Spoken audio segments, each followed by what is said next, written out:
Hello and welcome to Derek's Zoo Videos, Exhibit Tours Episode 10, touring for the first time at the Detroit Zoo. There's many reasons why I would recommend visiting this zoo. It's one of the few places in the world where a polar bear can swim above your head. Their penguin building is home to over 75 of these flightless birds and is quite possibly the best penguin exhibit in the entire world.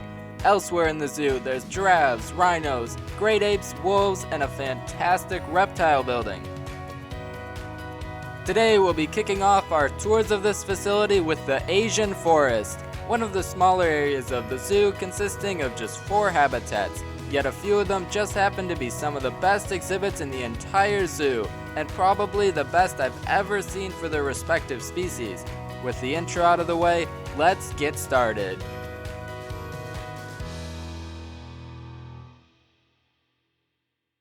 If you're like me, after going through the buildings near the front of the zoo and saying hello to their North American river otters, you would arrive at this very large open yard, which is honestly a good description for most of the zoo's habitats. In here you'll find a family of 5 Bactrian camels. There's male Rusty, female Surin, and their 3 offspring Humphrey, Roosty, and Tula. In the wild, these camels are native to the Gobi Desert and not forest as the name of this area would imply.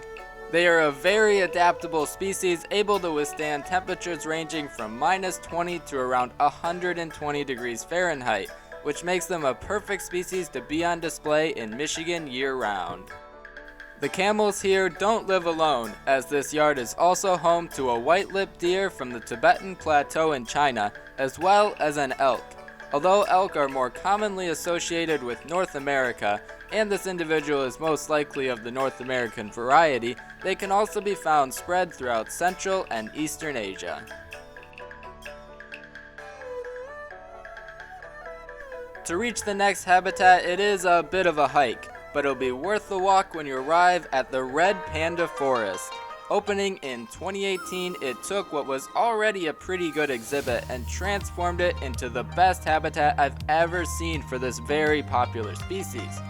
The first thing that really sets it apart are the several large trees where you'll most likely spot the red pandas climbing high above you. And you may have already noticed the second major feature of the Red Panda Forest, which is an elevated rope bridge that gets you closer to their level up in the trees.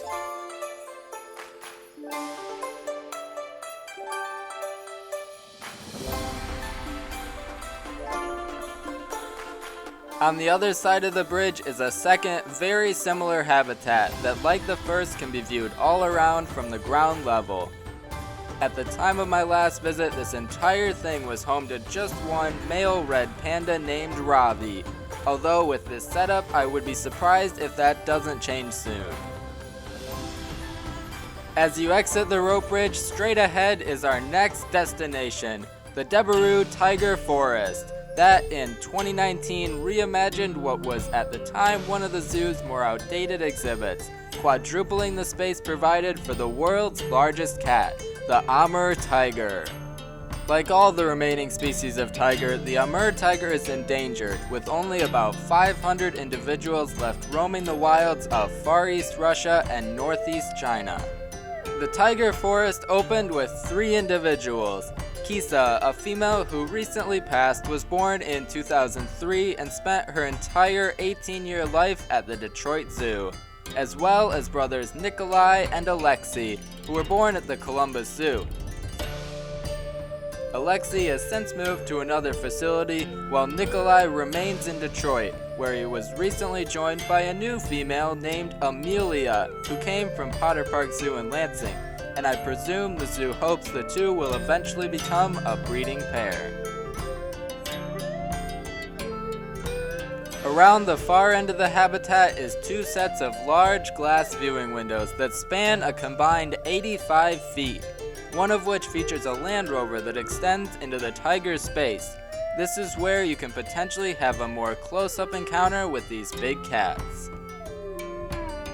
Since they opened in back-to-back years, you could consider the Red Panda Forest and Tiger Forest to be 2 phases of the same project to revamp what was formerly one of the more forgettable areas of the zoo, and transform it into two of the zoo's best habitats. Like the red panda exhibit, the tiger habitat is probably my favorite I've yet seen for this species. The neighboring primate exhibit used to be part of the Asian forest, but with the species that have lived in it in recent years, it fits better with the nearby African forest.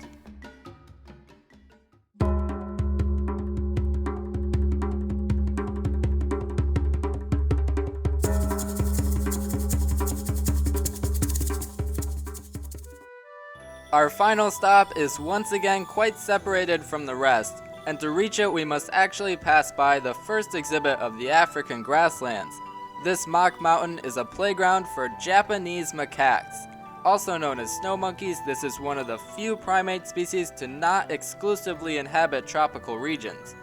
They are native to 3 Japanese islands where they famously bathe in hot springs during the colder months, a behavior that the zoo has given them the chance to replicate here with the inclusion of a hot spring in their habitat. In 2019, the Detroit Zoo welcomed their first baby snow monkey in 13 years with baby Hannah. However, new babies have now become a yearly occurrence in this habitat, as Hannah was followed by June in 2020, Umi in 2021, and most recently a male named Koda was born in May of 2022. In total, the Detroit Zoo is currently home to 13 snow monkeys, and with the abundance of youngsters, this is sure to be a highlight of your visit. It also makes it a great finale for our tour.